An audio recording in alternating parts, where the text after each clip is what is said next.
Hello and welcome to episode 14 of Up the Posh. I'm Kev, and I think we might just be starting to turn a corner. We've got a live com coming up away to bottom of the league, Wigan Athletic, later in the episode. But first, we're just going to have a quick look through the matches that have taken place since you were last with me, which I believe the last match we had was the Fulham away match, which was... It was a frustrating game where we pretty much dominated possession, created loads more chances, but just never looked like scoring until we got a last-minute consolation goal from Connor Washington. But it was that really epitomises the run of form we've had so far this season, where we are dominating games, we're outpassing them, we're keeping the ball, but we're just not scoring any goals. That being said, the game directly after the last episode, at home to Hull, we did actually manage to pick up a win.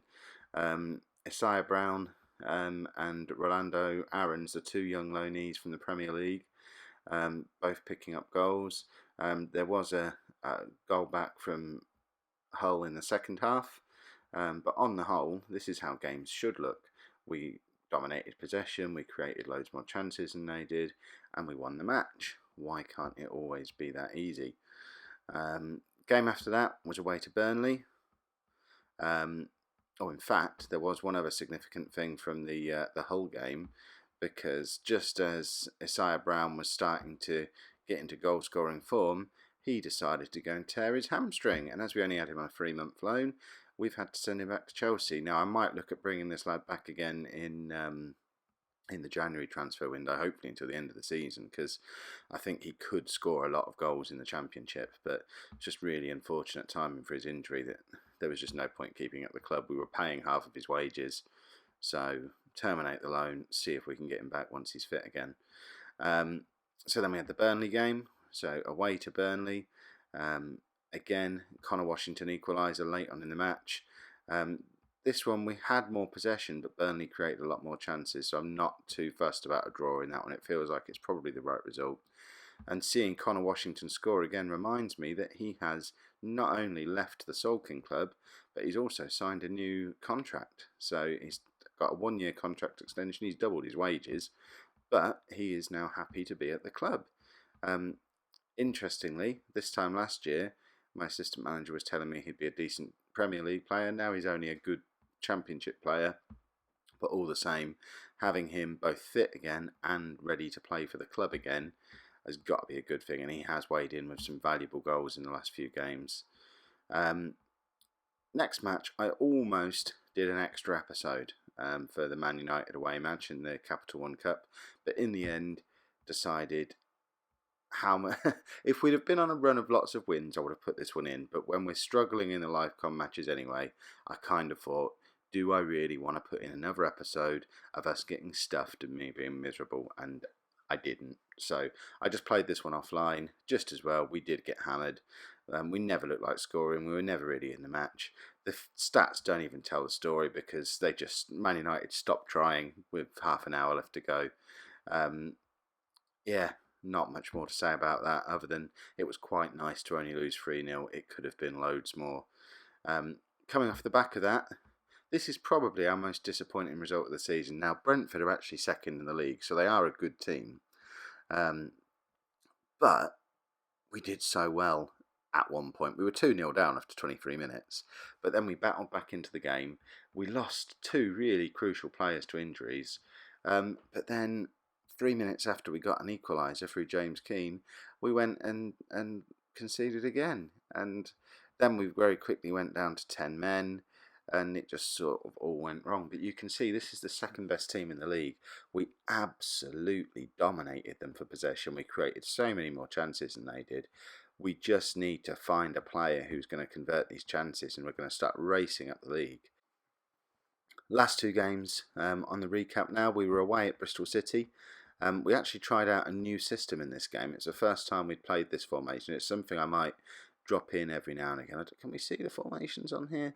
I think we can do it here, can't we? This shows how useful I am at Football Manager. There we go. Rather than the normal, normally we have a player just there rather than just there. So all I've really done it's just a reshuffling of the same system. So in this example, I've dropped the advanced playmaker back into midfield, and I've dropped one of the midfield players back into a holding role.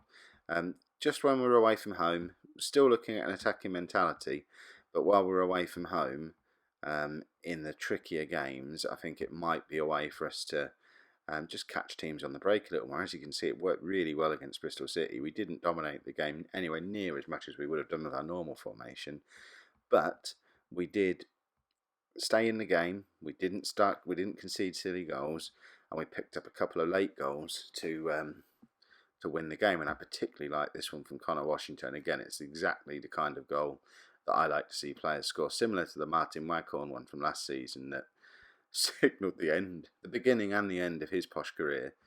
But I really like seeing players do this. So you can see that's Washington there. He's got two players to beat, and he just sprints past him and also beats the keeper to the ball as well. And that's just sheer pace and determination. And that's exactly the kind of goals I want to see from my players. And that's why it's so valuable to have him back in the side and back ready to play for us again. It's ideal. And then, where's the schedule gone? We followed that up with, I think this is the first time all season we've won back-to-back games. Certainly back-to-back league games.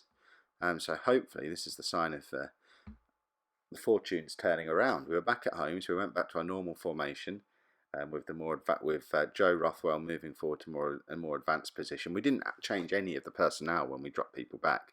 We just literally moved Saunders back into the holding role and dropped Rothwell back alongside Biggie Romana in midfield. But yeah, we went back to the normal formation. I have never seen us dominate a team the way we dominated Huddersfield in this match. Possession was close to 70% midway through the second half. I thought we were going to get close to 30 shots. I have no idea how this was only 2-0. And with 86 minutes to go, it was only 1-0, and that was from a penalty. Sooner or later, it's just going to click and we're going to start scoring goals again. And it might well be that clicking happens when I bring in a new striker in January, which I may well be looking to do. It could just be when the two strikers we've got at the club, Casio and Rodriguez, if we can get one or both of them properly fit again, it all might start to click then. Who knows? Might even click today away to Wigan. And let's get straight into that match now. So as I say, we've now won 2 games on the bounce for the first time all season. It would be fantastic if we could pick up a 3rd win in a row. If we look at the league table quickly before we leap into the match, how do we do that from here? Well, that's just silly. Let's go back into this screen. I know we can do it this way. This is the way I normally go in.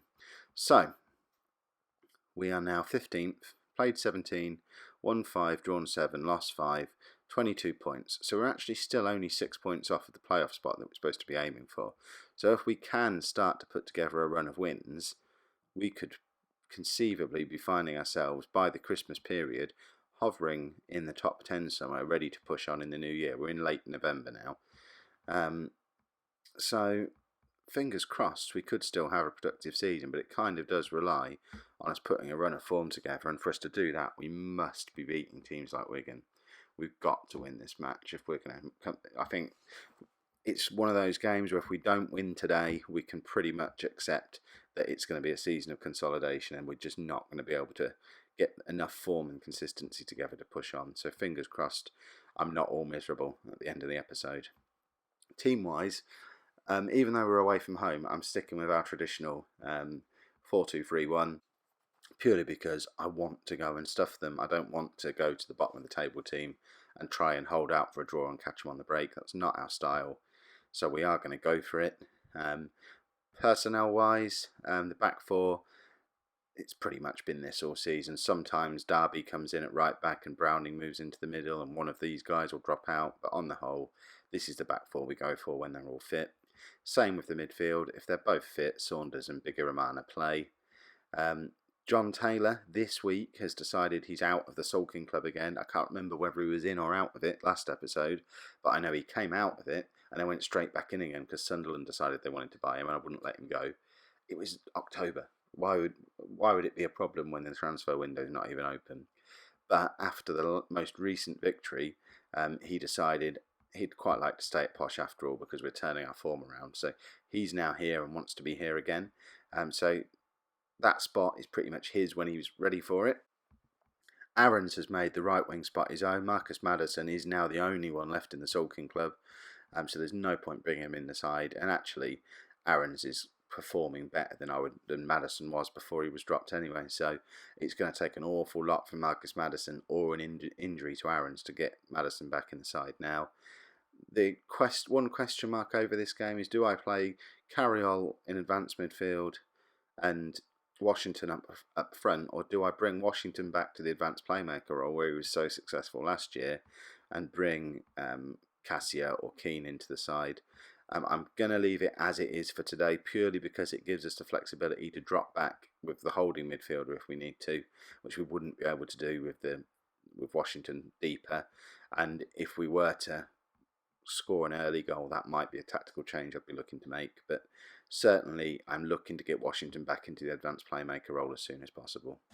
Let's get into the match. I've waffled enough now. So we are favourites for the match, and look at this, we could move up as high as 10th in the table if we could win this match. Come on, Posh. We need to start moving up this division. Alright, here we go. So we're in black today. I just want us to go for it and get 5 goals and be the same Posh team we were last season, and have this be the real start of turning things around and moving forward with our season.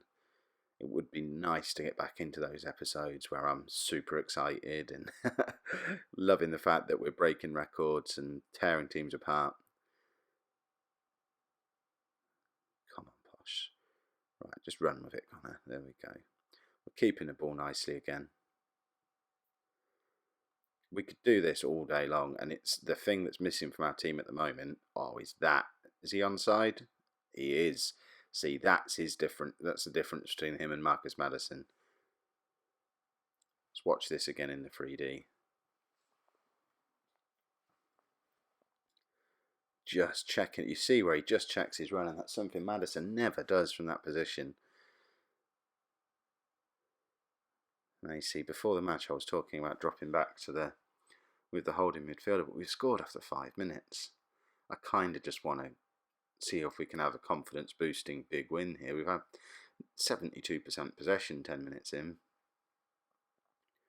If we can start to get back into it, I think we'll have the tactical switch. If we continue to dominate, I think we're just going to leave things as they are. Why tweak something that's working so well? We're up to 74% possession now. As I was saying, all season we can keep the ball beautifully. We've already had 100 passes and they've only had 45. So we've had twice as many passes as Wigan have had. And that's what we're doing to everybody. And it's just a case of finding a way to do something with it. It's like the Arsenal team that you get over the years, over most of the last 10 years probably, playing beautiful football, passing it around in non-threatening areas and not quite having that cutting edge. And that's exactly the situation we're in. And I think we're probably a striker away from being a really top championship team. I'm kind of hoping that striker is at the club. Obviously, with most of this bad run, we've had to suffer with Washington, Rodriguez, Cassia, all injured. John Taylor spent a lot of time injured. Taylor, Washington and Maddison have all been sulking. So the attacking unit that was so effective last season, plus the players we brought in, almost all of them have been unavailable for most of these first few months of the season, at least for parts of it. They've not all been unavailable all the time, but I don't know that we've ever had a match where I could just have my pick from all of them, even today. Maddison's still sulking, Cassia's still not fit.